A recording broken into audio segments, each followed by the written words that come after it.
Trump just lost his director of the National Counterterrorism Center, Joe Kent. But the resignation letter that Kent made public only proves that he never should have held that position in the first place. Before we get into this letter, let's quickly break down who Joe Kent is and the position that he held. The National Counterterrorism Center is supposed to be the central, apolitical hub for analyzing terrorism threats and feeding that information to essentially the entire executive branch. President, the Director of National Intelligence, Tulsi Gabbard, the Pentagon, DHS, all of it. Trump nominated Joe Kent to run it in 2025 after Kent ran for and failed to win Washington's 3rd Congressional District. He's a former Green Beret that Trump endorsed and a Gold Star husband whose wife was killed in a 2019 ISIS attack in Syria. Okay, now the letter. I won't go through every bit of it, but some key claims he makes show that he's just another conspiracy-brained conservative who's swallowed the lies that people like Candace and Tucker Carlson have been pushing. The clearest tell is his claim that we got into the Iraq war because of pressure from Israel.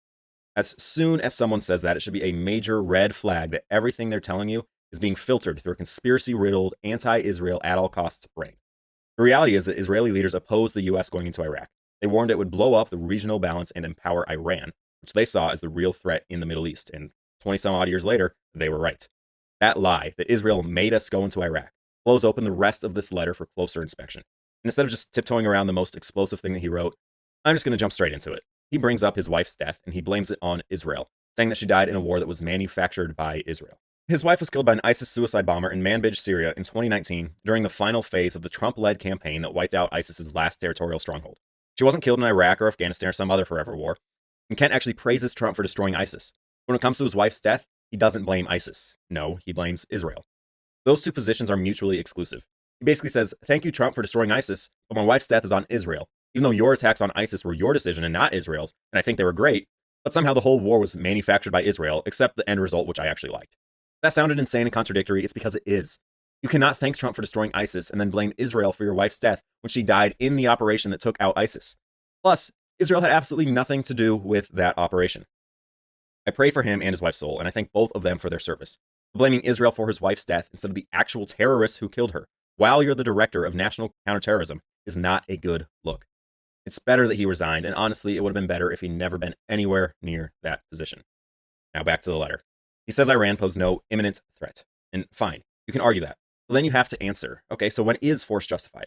Iran was openly building up missiles to deter us from ever stopping them when they do move on their nukes. So maybe the threat wasn't imminent in the lawyer talk sense, but when does it become imminent? Do you wait until they've finished a bomb? Until the missile is aimed at us? Until the missile's already in the air? Do you wait until they're hiring people to assassinate our president? Because that last thing has already happened. So when the director of counterterrorism shrugs and says, the threat wasn't imminent, with no definition and no plan, your antenna should go up, that this guy does not sound like he knows what he's talking about. Next up, he says he supported the Trump foreign policy that Trump ran on in 2016, 2020, and 2024. How is what Trump is doing now any different? He says he supported Trump taking out Soleimani, which plenty of people warned could spark a wider war. And he says he supported Trump's campaign to destroy ISIS, which I already walked through earlier. But now that a conflict lasts longer than 2 weeks, when, by the way, the ISIS campaign took way longer than that, suddenly he's out. Now all of a sudden it's a forever war. Meanwhile, Iran's missile and drone capabilities are getting absolutely wrecked. Their launch rate has fallen off a cliff, down more than 90% from day one, with strikes dropping into this double and near single digits per day as their stockpiles get chewed up.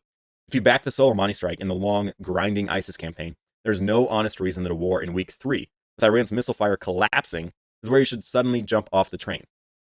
He also claims that Israeli officials and members of the American media misinformed Trump, and that's why Trump went in.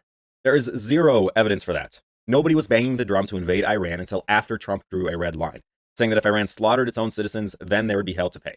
And then Iran went and killed 30,000 of its own people. At that point, you did have people like Ben Shapiro saying, hey, Trump, you can't let your red line get ignored like Obama did with chemical warfare in Syria. You have to enforce your red line, which, yes, makes sense. You cannot look weak when a terrorist regime tests you on a red line that you drew. Plus, the big-name media voices, the ones constantly getting invited to the White House, the ones with the highest engagement, were mostly against going into Iran. Tucker was out there saying that it would lead to World War III. We'd see mass American casualties. Too many Americans believe Tucker, and Trump is proving him wrong every single day that this war goes on. Joe Kent was appointed to this position in 2025, but the warning signs were there even before that he never should have been anywhere near this spot. Here he is on Tucker Carlson's show in 2024, literally blaming the United States for Iran's killing of Americans. We left our troops in these vulnerable locations, like on the Jordanian, Syrian, and Iraqi border. Our troops have been attacked, we think, at least 150 times since the October 7th incident began. And so we've seen this coming. This was an inevitable conclusion. So by leaving our troops in these locations, undefended essentially, we left them there as bait because so many people in Washington, D.C. want to go to war with Iran. There's no other logical conclusion other than the fact that we have left them there as bait. What he said there is that we purposely left Americans on our bases so that they would be killed, just so we'd have an excuse to go into Iran. Now, look, he is blaming Biden there, and Biden's foreign policy was garbage. But to suggest that Biden intentionally got Americans killed so that we could go to war, to suggest it's America's fault when terrorists kill Americans, that is some of the most anti-American slop I've ever heard. And of course, it's exactly the kind of thing that you would expect to hear on Tucker Carlson's show. And you can bet this will earn Kent even more invites from Tucker, plus love from some of the very worst names in the conservative podcast world. I felt the need to go through all of that to say this. Joe Kent, thank you for your service as a Green Beret. Sorry for your loss. Your wife was a hero who died for America.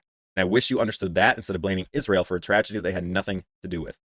But if you're running the National Counterterrorism Center and you won't blame terrorists for your loss, and if you blame America when Americans are killed by terrorists, you do not deserve to be in that position.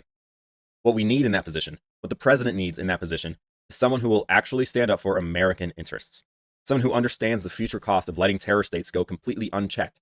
Someone who, yes, opposes forever wars, but is willing to stand with the president when he takes early action to stop a forever war 10, 20, 30 years down the line. And above all, someone who blames terrorists when terrorists kill Americans. If you cannot even recognize who the terrorist is, you should not and never should have been in that role. Trump did Joe Kent a favor by appointing him, and I'm glad he's no longer serving. Have fun with Tucker next week. Thanks for sticking around and watching until the end. Subscribe and like the video to see more from me. I'm trying to build a platform based on honest, reasonable takes and not the performative outrage that you get from too many pundits on both sides of the political aisle. Subscribe and head to my Substack to get new releases emailed directly to you, both in video and article form. With that, I'll see you next time. Thank you.